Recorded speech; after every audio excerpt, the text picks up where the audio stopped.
नमस्कार। दोपहर समाचार में आपका स्वागत है।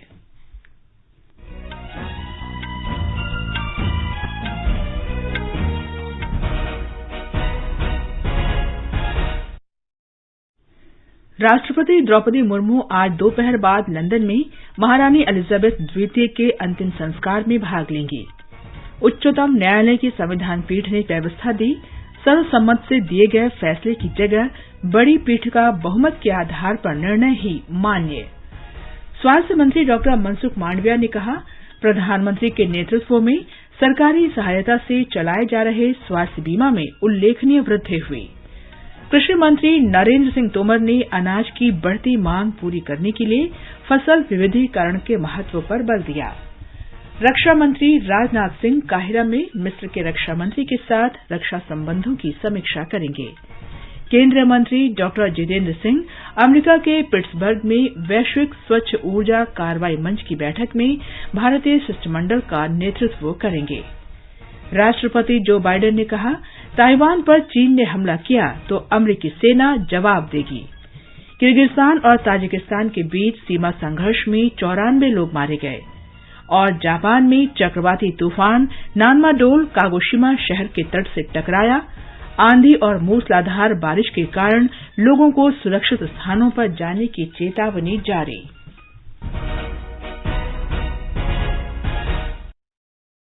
दोपहर समाचार में नीलम मलकानिया के साथ मैं कनकलता। राष्ट्रपति द्रौपदी मुर्मू आज लंदन में महारानी एलिजाबेथ द्वितीय के अंतिम संस्कार में भाग लेंगी। महारानी एलिजाबेथ द्वितीय का राजकीय अंतिम संस्कार आज दोपहर बाद लंदन में वेस्टमिंस्टर एबी में किया जाएगा। राष्ट्रपति मुर्मू कल लंदन में वेस्टमिंस्टर हॉल गए, जहां महारानी एलिजाबेथ द्वितीय के पार्थिव शरीर को रखा गया है। राष्ट्रपति ने क्वीन एलिजाबेथ द्वितीय को श्रद्धांजलि अर्पित की। ब्रिटेन की महारानी और राष्ट्रमंडल देशों की प्रमुख क्वीन एलिजाबेथ द्वितीय ने 96 वर्ष की उम्र में 8 सितंबर को अंतिम सांस ली थी। महारानी एलिजाबेथ द्वितीय का अंतिम संस्कार वेस्टमिंस्टर एबी में किया जाएगा। महारानी का पार्थिव शरीर हॉल में रखा हुआ है। अंतिम संस्कार से पहले इसे वेस्टमिंस्टर एबी में ले जाया जाएगा। लंदन के चर्च ने महारानी एलिजाबेथ द्वितीय के जीवन में महत्वपूर्ण भूमिका निभाई है। ब्रिटिश राजशाही परिवार की परंपराओं के अनुसार उनके ताबूत को एक जुलूस के रूप में वेस्टमिंस्टर एबे तक और फिर दफनाने के स्थान पर ले जाया जाएगा। रॉयल नेवी के नौसैनिक वेस्टमिंस्टर हॉल से वेस्टमिंस्टर एबे तक तोप वाली गाड़ी पर रखे महारानी के ताबूत को खींचने के लिए रस्सियों का इस्तेमाल करेंगे। 142 नौसैनिक उनके साथ साथ चलेंगे। ब्रिटेन के सम्राट चार्ल्स तृतीय के नेतृत्व में महारानी कैमिला सहित शाही परिवार के सदस्य अंतिम यात्रा में शामिल होंगे। उच्चतम न्यायालय की संविधान पीठ ने फैसला दिया है कि बड़ी पीठ के न्यायाधीशों द्वारा बहुमत के आधार पर दिया गया फैसला ही मान्य होगा। न्यायालय का मानना है कि 5 जजों की पीठ के सर्वसम्मति से सुनाए गए फैसले के मुकाबले में 7 न्यायाधीशों की पीठ का 4-3 के बहुमत से दिया गया फैसला मान्य होगा।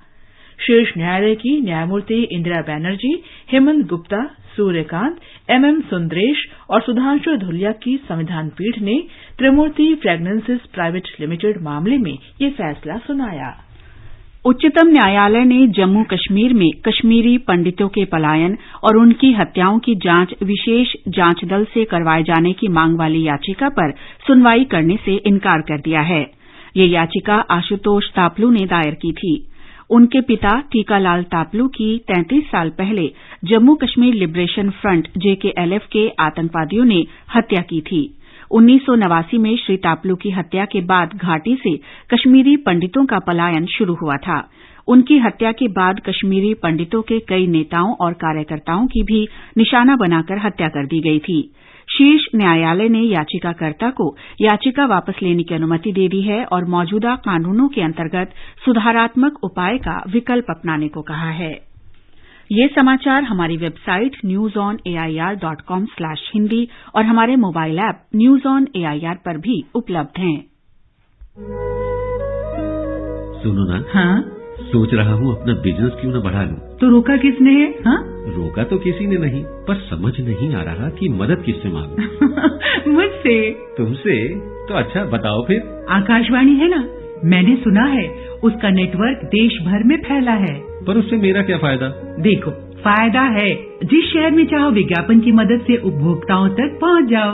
पर अब ये भी तो बता दो कि आकाशवाणी से संपर्क कैसे करूं? बहुत आसान है, मैं बताती हूँ। नंबर नोट करो, 870-001-4242। ओ, 870-001-4242। लो अभी फोन लगाता हूँ 870-001-4242 पर।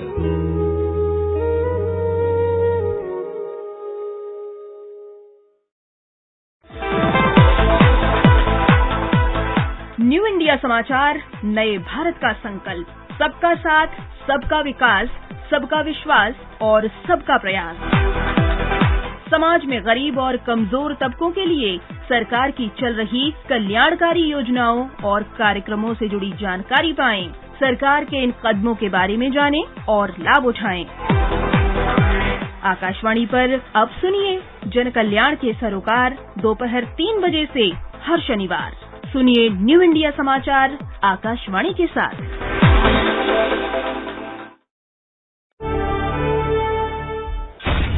मुट्ठी भर अंग्रेज और हमारे विशाल देश पर राज करने का स्वप्न देखते हैं, पर हम इनके स्वप्न को चकनाचूर कर देंगे।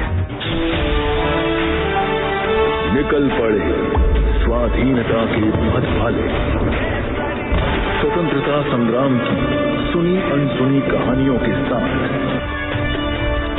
स्वराज, हर रविवार रात 9 बजे डीडी नेशनल पर। दोपहर समाचार में आपका फिर स्वागत है। स्वास्थ्य मंत्री डॉक्टर मनसुख मांडविया ने कहा है कि प्रधानमंत्री नरेंद्र मोदी के नेतृत्व में सरकार वित्त पोषित स्वास्थ्य बीमा में उल्लेखनीय वृद्धि हुई है। श्री मांडविया ने कहा कि राष्ट्रीय स्वास्थ्य लेखा अनुमानों से पता चला है कि 2013-14 के बाद से सरकार वित्त पोषित स्वास्थ्य बीमा पर खर्च में 167% की बढ़ोतरी हुई है। उन्होंने कहा कि सरकार सभी के लिए स्वास्थ्य बीमा सुनिश्चित करने पर काम कर रही है। वर्ष 2013-14 में स्वास्थ्य बीमा खर्च 4,757 करोड़ रुपए था, जो वर्ष 2018-19 में 12,680 करोड़ रुपए हो गया। राष्ट्रव्यापी कोविड टीकाकरण अभियान के तहत अब तक 216 करोड़ 70 लाख से अधिक टीके लगाए जा चुके हैं। कल 13 लाख से अधिक टीके लगाए गए। इस अवधि में करीब 5,000 रोगी स्वस्थ हुए। स्वस्थ होने की दर 98.71% है। कल 5,000 लोगों में कोरोना संक्रमण की पुष्टि भी हुई। रक्तदान अमृत महोत्सव के तीसरे दिन आज 1,30,000 से अधिक लोगों ने रक्तदान किया। शनिवार को प्रधानमंत्री नरेंद्र मोदी के जन्मदिन के अवसर पर स्वास्थ्य मंत्री डॉक्टर मनसुख मांडविया ने 15 दिन के देशव्यापी स्वैच्छिक रक्तदान अभियान की शुरुआत की थी। ई रक्त कोष पोर्टल पर अब तक पंजीकृत 2,57,000 से अधिक रक्तदाताओं के साथ इस अभियान के लिए 6,000 से अधिक शिविरों का पंजीकरण किया जा चुका है। श्री मांडविया ने कहा कि एक दिन में 87,137 लोगों ने रक्तदान कर पहले ही दिन नया विश्व रिकॉर्ड बनाया। अभियान का उद्देश्य स्वैच्छिक रक्तदान के बारे में जागरूकता बढ़ाना है। कृषि मंत्री नरेंद्र सिंह तोमर ने कहा है कि सरकार सभी के लिए भोजन और पोषण सुनिश्चित करने के लिए प्रतिबद्ध है।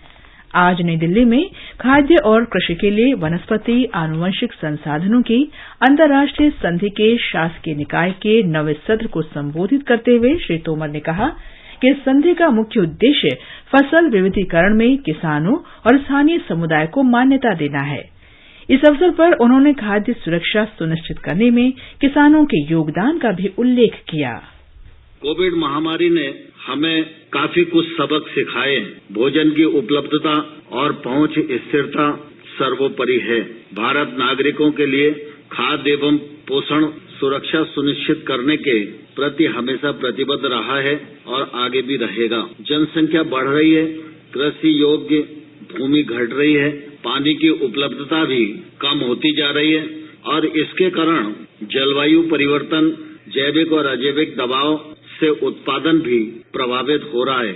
ऐसे में हमें भरपूर फसल उत्पादन, सुनिश्चित करने की आवश्यकता है।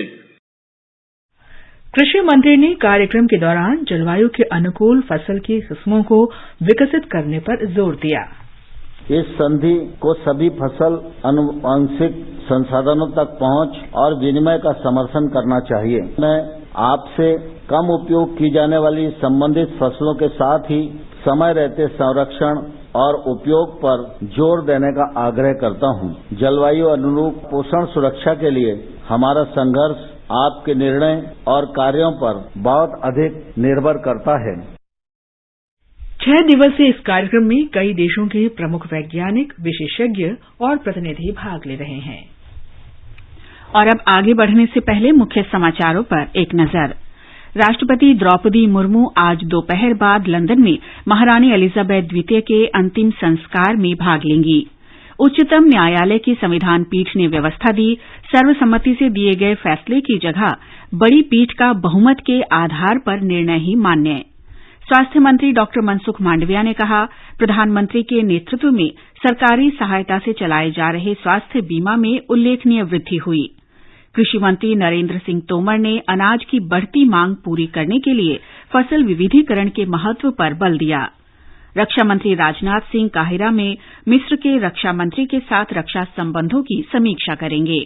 केंद्रीय मंत्री डॉ जितेंद्र सिंह अमेरिका के पिट्सबर्ग में वैश्विक स्वच्छ ऊर्जा कार्रवाई मंच की बैठक में भारतीय शिष्टमंडल का नेतृत्व करेंगे।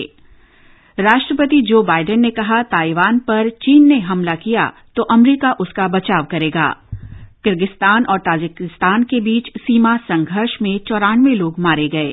और जापान में चक्रवाती तूफान नानमाडोल कागोशिमा शहर के तट से टकराया। आंधी और मूसलाधार बारिश के कारण लोगों को सुरक्षित स्थानों पर जाने की चेतावनी जारी। रक्षा मंत्री राजनाथ सिंह मिस्र की 2 दिन की यात्रा के दौरान वहां के रक्षा और रक्षा निर्माण मंत्री जनरल मोहम्मद जाकी के साथ द्विपक्षीय वार्ता करेंगे।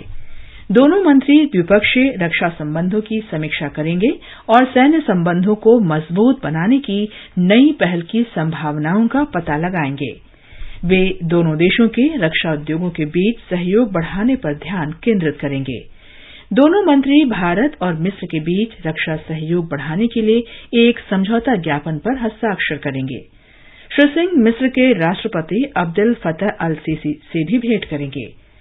काहिरा पहुंचने पर मिस्र के central military zone commander major general Tariq Hamid El Shazly ने अलमाजा एयरबेस पर रक्षा मंत्री राजनाथ सिंह की अगवानी की।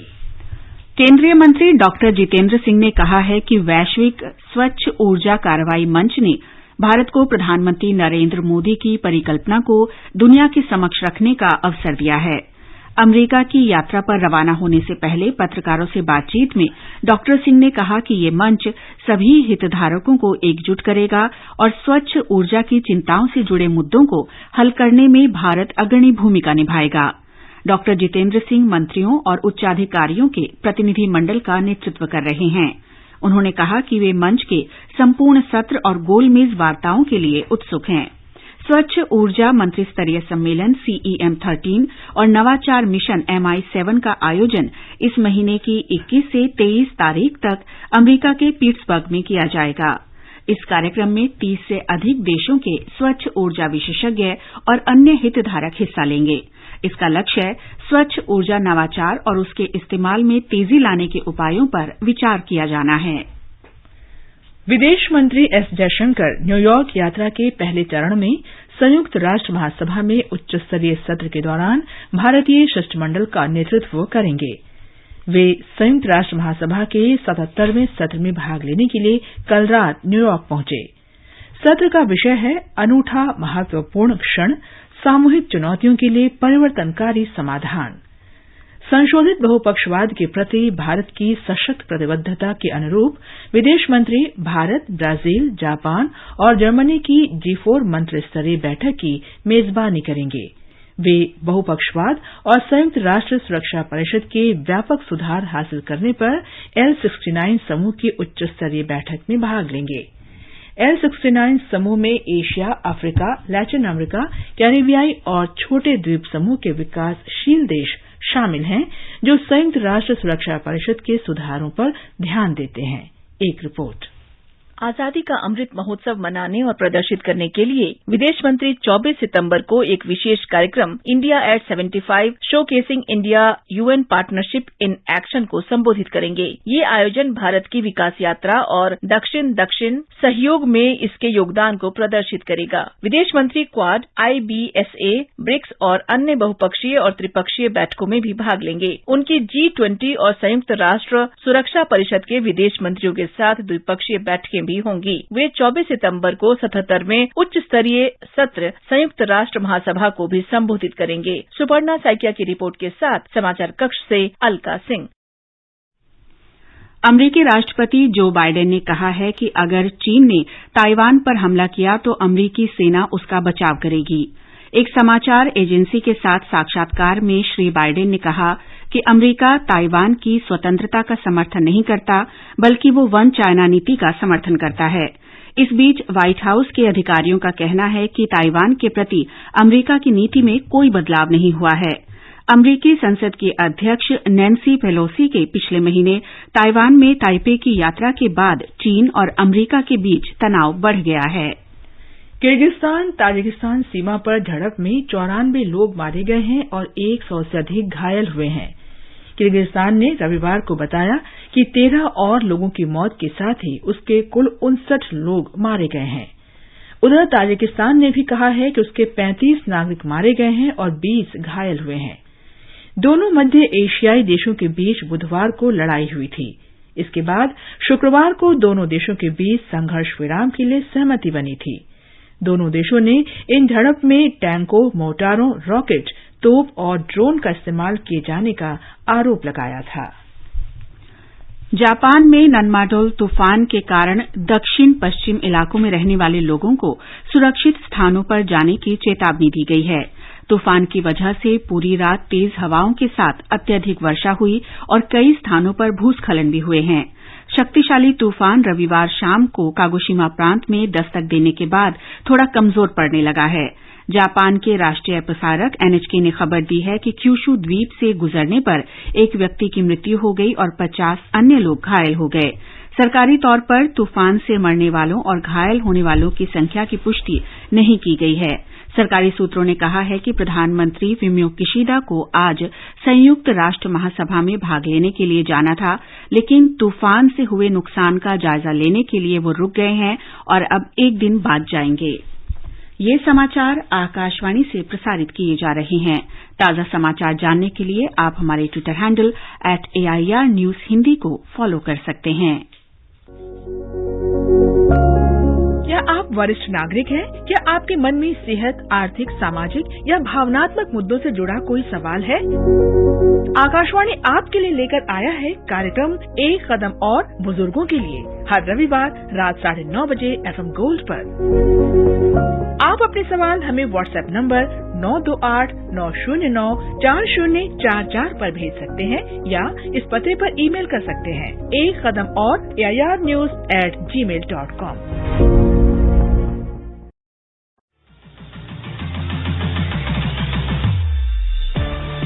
कॉम्पिटिटिव एग्जाम्स की तैयारी कर रहे हैं आप? तो अभ्यास कार्यक्रम है सिर्फ आपके लिए। ऑल इंडिया रेडियो की इस पेशकश में आपके भेजे सवाल व्हाट्सएप नंबर 9289094044 या ईमेल abhyas.airnews@gmail.com का जवाब एक्सपर्ट देंगे शनिवार रात 9:30 बजे। इस बार का विषय है भूगोल, फिजिकल ज्योग्राफी एंड मॉनसून। प्रश्न 21 सितंबर तक हमें प्राप्त होने चाहिए। आपका अभ्यास हमारा प्रयास।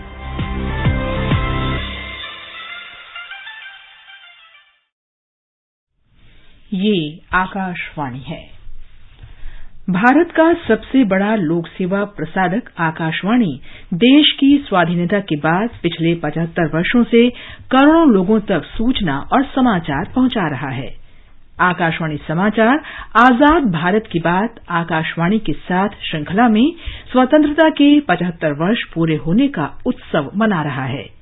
ये कार्यक्रम आकाशवाणी के माध्यम से जीवन के विभिन्न क्षेत्रों में स्वाधीनता के बाद भारत की विकास यात्रा के बारे में जानकारी प्रदान करता है।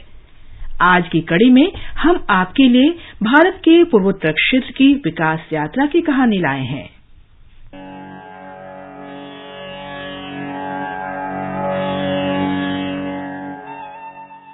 भारत के पूर्वोत्तर क्षेत्र में 8 राज्य शामिल हैं। असम, नागालैंड, मणिपुर, अरुणाचल प्रदेश, मिजोरम, त्रिपुरा और सिक्किम। 2011 की जनगणना के अनुसार देश की 3.78% जनसंख्या इसी क्षेत्र में निवास करती है। भारत की अंतर्राष्ट्रीय सीमाओं के 5,483 किलोमीटर सहित देश के क्षेत्रफल का 7.98% इस क्षेत्र में है। प्रधानमंत्री नरेंद्र मोदी के नेतृत्व में केंद्र सरकार द्वारा बुनियादी ढांचे में सुधार और क्षेत्र में सड़क, रेल और हवाई संपर्क प्रदान करने के लिए पूर्वोत्तर क्षेत्र को समग्र रूप से विकसित करने के लिए कई पहल की गई हैं। हमने पूर्वोत्तर के लिए एक्ट ईस्ट का संकल्प लिया। ईश्वर ने इस क्षेत्र को इतने प्राकृतिक संसाधन दिए हैं, इतना सामर्थ्य दिया है, यहाँ विकास की, टूरिज्म की इतनी संभावनाएं हैं। नॉर्थ ईस्ट की इन संभावनाओं पर अब काम हो रहा है। पूर्वोत्तर अब भारत के विकास का गेटवे बन रहा है। अब पूर्वोत्तर में एयरपोर्ट भी बन रहे हैं और रेल भी पहुंच रही। जिरीबाम, टुपुल, इम्फाल रेल लाइन के जरिए मणिपुर भी अब देश के रेल नेटवर्क से जुड़ने जा रहा है। इम्फाल मौर्य हाईवे यानी एशियन हाईवे, ये हाईवे 1 का काम भी तेजी से चल रहा है। ये हाईवे साउथ ईस्ट एशिया से भारत की कनेक्टिविटी को मजबूत करे। पूर्वोत्तर क्षेत्र विकास मंत्रालय पूर्वोत्तर क्षेत्र के सर्वांगीण विकास को सुनिश्चित करता है। 2 क्षेत्रों में बुनियादी ढांचे के निर्माण में अंतराल को भरने के लिए दिसंबर 2017 में केंद्र सरकार द्वारा उत्तर पूर्व विशेष बुनियादी ढांचा विकास योजना शुरू की गई थी। एक जल आपूर्ति, बिजली, आवागमन की सुविधा, संपर्क और विशेष रूप से पर्यटन को बढ़ावा देने वाली परियोजनाओं से संबंधित भौतिक बुनियादी ढांचा है। दूसरी शिक्षा और स्वास्थ्य की सामाजिक क्षेत्र की परियोजनाएं हैं। भारत की लुक ईस्ट और एक्ट ईस्ट नीति का उद्देश्य उत्तर पूर्व को पूर्वी एशिया और दक्षिण पूर्वी एशियाई राष्ट्रों के संगठन आसियान देशों से जोड़ना है। विभिन्न रेल, सड़क और हवाई संपर्क परियोजनाओं पर काम किया जा रहा है। 2021 में पूर्वोत्तर में हवाई अड्डों की संख्या 6 से बढ़कर 15 हो गई। ईस्ट वेस्ट कॉरिडोर एक राष्ट्रीय परियोजना है जो गुजरात के पोरबंदर से असम के सिलचर तक चलती है। अंतर्राष्ट्रीय परियोजनाओं में म्यांमार के माध्यम से मणिपुर को थाईलैंड से जोड़ने वाला त्रिपक्षीय राजमार्ग, बांग्लादेश, चीन, भारत, म्यांमार आर्थिक गलियारा और Kaladan multi modal transit transport project शामिल है, जिसमें पूर्वी भारत में बंदरगाहों से म्यांमार तक कार्गो शिपिंग के लिए एक समुद्री मार्ग भी शामिल है। उत्तर पूर्व एशिया से भारत के लिए एक भूमि मार्ग भी इस परियोजना का हिस्सा है। तुईरियल हाइड्रो पावर परियोजना राज्य के सामाजिक आर्थिक विकास को बढ़ावा देने के लिए मिजोरम में सफलतापूर्वक चालू होने वाली केंद्रीय क्षेत्र की पहली बड़ी परियोजना है। इम्फाल, मोरेह और जिरीबाम इम्फाल रेलवे लाइन एक रेलवे नेटवर्क पर पूर्वोत्तर क्षेत्र को दक्षिण पूर्व एशिया और यूरोप से जोड़ेगी। ये परियोजनाएं इन देशों के साथ भारत के आर्थिक और सामरिक संबंधों के लिए महत्वपूर्ण है।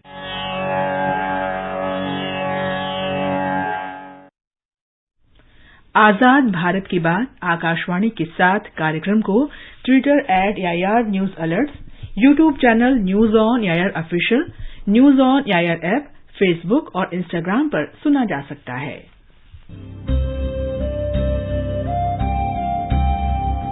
आजाद भारत की बात आकाशवाणी के साथ स्वतंत्रता के 75 वर्ष का उत्सव, जीवंत यात्रा की स्मृतियां, स्वतंत्र भारत की उपलब्धियां और कुछ रोमांचक पल सुनना न भूलें।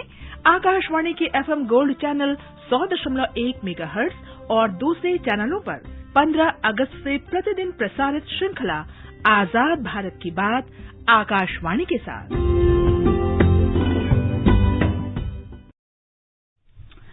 हमारे लाइव फोन इन कार्यक्रम स्वस्थ भारत में आज रात नई दिल्ली के अखिल भारतीय आयुर्विज्ञान संस्थान एम्स के डॉक्टर हेमचंद्र पांडे श्रोताओं के स्वास्थ्य से संबंधित प्रश्नों के उत्तर देंगे। श्रोता रात 9:30 बजे से विशेषज्ञ से प्रश्न पूछ सकेंगे। इसके लिए उन्हें इन नंबरों पर प्रश्न पूछने होंगे 011-2342-1230 और 011-2342-1766। 888-566-4 आप Twitter handle @AIR news alerts पर #AskAIR के माध्यम से प्रश्न पोस्ट भी कर सकते हैं। लाइव कार्यक्रम रात 9:30 बजे से FM गोल्ड और अतिरिक्त फ्रीक्वेंसियों पर सुना जा सकता है।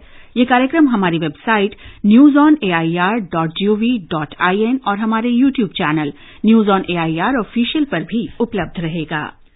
भारतीय जनता पार्टी के दिल्ली प्रदेश अध्यक्ष आदेश कुमार गुप्ता ने दिल्ली वक्फ बोर्ड भर्ती में कथित अनियमितताओं से संबंधित एक मामले में आम आदमी पार्टी विधायक अमानतुल्लाह खान की गिरफ्तारी पर अरविंद केजरीवाल पर निशाना साधा है।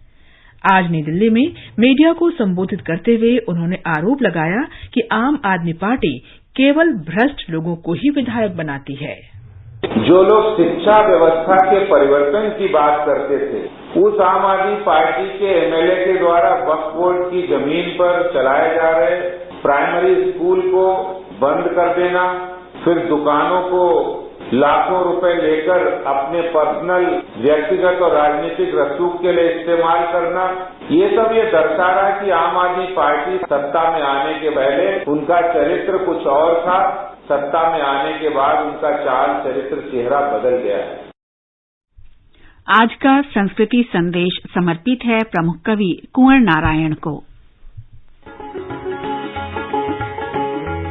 कवि कुंवर नारायण का जन्म 19 सितंबर 1927 को उत्तर प्रदेश में अयोध्या के एक संपन्न परिवार में हुआ। 1951 में उन्होंने लखनऊ विश्वविद्यालय से अंग्रेजी साहित्य में स्नातकोत्तर की उपाधि प्राप्त की। इस दौरान वे लखनऊ लेखक संघ में भी सक्रिय हो गए।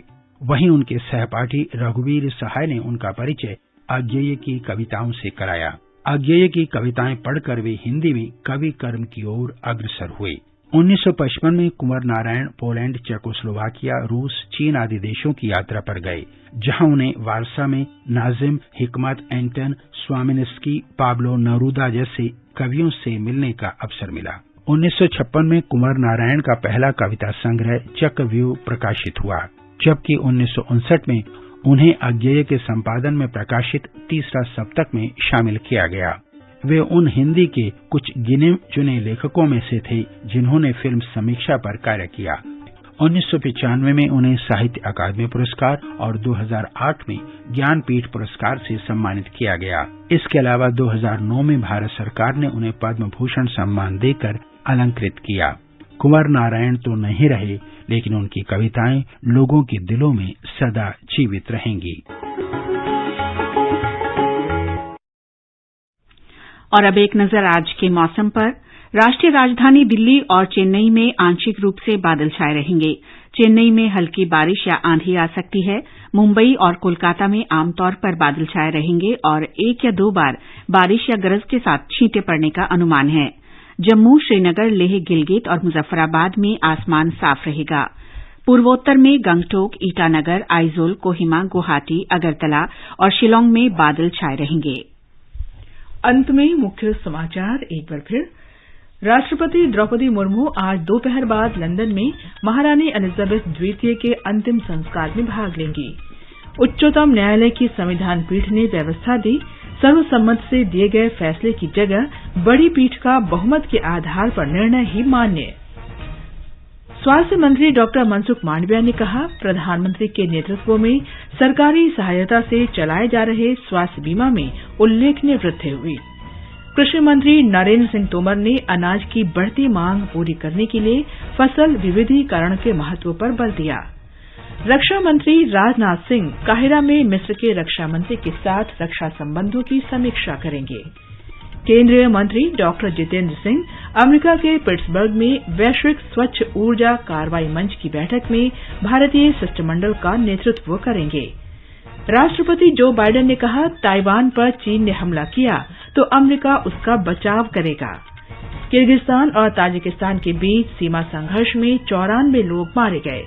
और जापान में चक्रवाती तूफान नानमाडोल कागोशिमा शहर के तट से टकराया। आंधी और मूसलाधार बारिश के कारण लोगों को सुरक्षित स्थानों पर जाने की चेतावनी जारी। इसके साथ ही दोपहर समाचार का ये अंक समाप्त हुआ। नमस्कार।